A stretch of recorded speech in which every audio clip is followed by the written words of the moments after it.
Place à la finale pour les candidats de la France à un incroyable talent.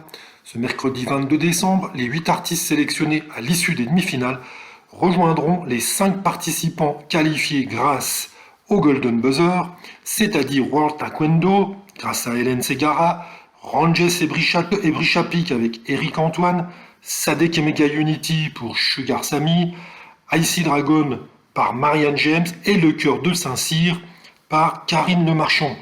Parmi ces 13 candidats, voici nos favoris.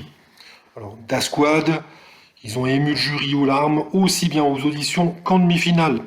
La troupe de danse originaire de Lyon a marqué les esprits. Principal atout, Alan Biolay, 29 ans, aveugle depuis un accident de voiture survenu en 2019. Un drame dans lequel ont péri sa compagne ainsi qu'un autre danseur de la troupe, Stanislas, dont l'un des rêves était justement de participer à la France à un incroyable talent. Ce qui est fou, Alan, c'est que tu t'es réveillé dans le noir, mais tu ne te rends pas compte que tu mets tellement de lumière autour de toi. Tu as notamment déclaré Hélène Ségara en larmes lors de la demi-finale. C'est une histoire magnifique, même si elle est dramatique au départ. Vous l'avez rendue magnifique. Avec beaucoup d'émotion et de talent, la troupe travaille depuis plusieurs semaines sur une prestation spéciale pour la finale, une manière de clore l'histoire. Deuxième favori, Sadek et Mega Unity. Ce serait évidemment super de gagner, mais on vient pas forcément dans cette optique, nous assurait-il à la veille de la diffusion de son audition. Candidat pour la 3e fois, Sadek a déjà un impressionnant CV. Ses concepts de danse géométrique ont séduit à travers le monde en diverses versions d'un incroyable talent, mais aussi dans des clips comme par exemple Girl Like Me des Black Eyed Peas et Shakira.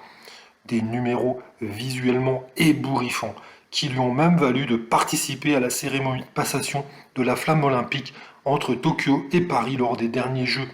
Et s'il a déjà eu sa chance dans l'émission, Sadek peut compter sur le soutien de Sugar Sammy qui lui a accordé donc son Golden Buzzer. Ensuite, le Cœur de Saint-Cyr. Est-ce qu'ils vont créer la surprise ce soir en direct après le triomphe imprévu de la famille Lefebvre et de ses chants sacrés en 2020? Une autre chorale pourrait bien tirer son épingle du jeu cette année.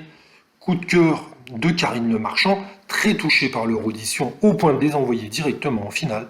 Ces 40 interprètes avaient interprété les larmes d'ivoire autour du sacrifice militaire. Pour la finale, ils prévoient de sortir de leur zone de confort avec un pot pourri étonnant. Et en cas de victoire, hors de question de se partager les 100 000 euros. La troupe a déjà annoncé qu'elle reverserait l'intégralité de la somme à des associations de soutien aux soldats blessés.